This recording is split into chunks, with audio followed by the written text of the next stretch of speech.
بسم الله الرحمن الرحیم. السلام علیکم. زه شیف دلدار، تاسو ګورئ DRK فوډ چینل. نن چې زه کومه ریسیپي تاسو سره شریکول غواړم دا شاهي پنیر نومیږي او همدارنګ نور هم ډیر زیات شاهي خوراکونه دي چې په آینده کې به تاسو سره زه نور هم شاهي خوراکونه شریکم. دا په هندوستان کې ډیر مشهوره دي.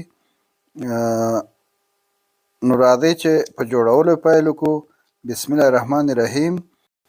شاهي پنیر کې موږ دوه رقمه غوړي استعمالوو چې تیل او غوړي، زیره ثابت، تور لاچي، شین لاچي، لونګ، تور مرچ، تیزپته، دالچیني. دا ټول به په غوړیو کې مکس کړو. پیاز، اوږه او ادرک دا به ښه په غوړیو کې مکس کړئ او ډیر سور کولو ته ضرورت نشته ده. معمولي به چې هاف ډن شي. رومیان، کاجو دا به هم سره مکس کړئ او بیا به پکې اوبه واچوئ 2 پیالې او بیا به اوبه کې ښه مکس کړئ. بیا به یې ماشین کړئ، ښه به یې حل کړئ. بیا به یې د جالۍ نه وباسئ. مستې 3 قاشقې غذاخوري، مرچ، سره مرچ، کورکمن، کشمیري مرچ، ګرم مساله. صرف ګرم مساله نیمه قاشقه د چای او باقي ټولې مسالې یو قاشقه د چای. غوړي 4 قاشقې د غذا او معمولي غوندې بوره ډیره لږ پکې استعمالیږي د مسالو بیلنس دپاره. او هغه مسالې چې موږ په مستو کې مکس کړې وې هغه هم موږ غوړیو کې مکس کړې نو ښه پاخه شي. او هغه کوم چې موږ مکس کړي وو پیاز او کاجو هغه جالۍ نه مه باسل، بعد هغه نه به یې دکې مکس کړو.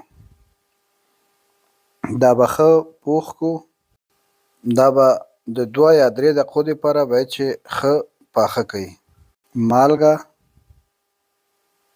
قیماق یا ملایي،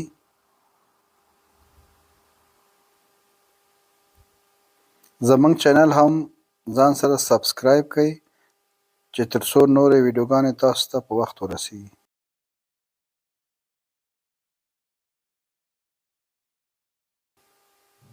یو قاشقه د غذا کوچ یا بټر هم موږ پکې استعمال کړل.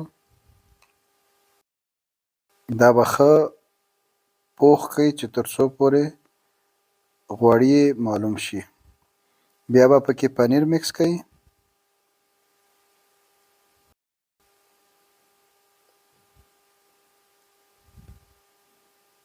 پنیر مکسولو نه بعد دغه اندازه کې به یې پوخ کړئ چې تر څو پورې غوړي معلوم شي او میتي به پکې مکس کړئ.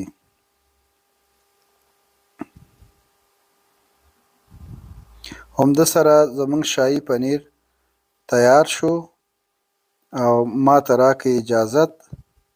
بیا به ګورو انشاءالله د یو نوې ریسیپي سره. ښه وخت ولرئ. مننه ستاسو د لیدو نه. د الله په امان.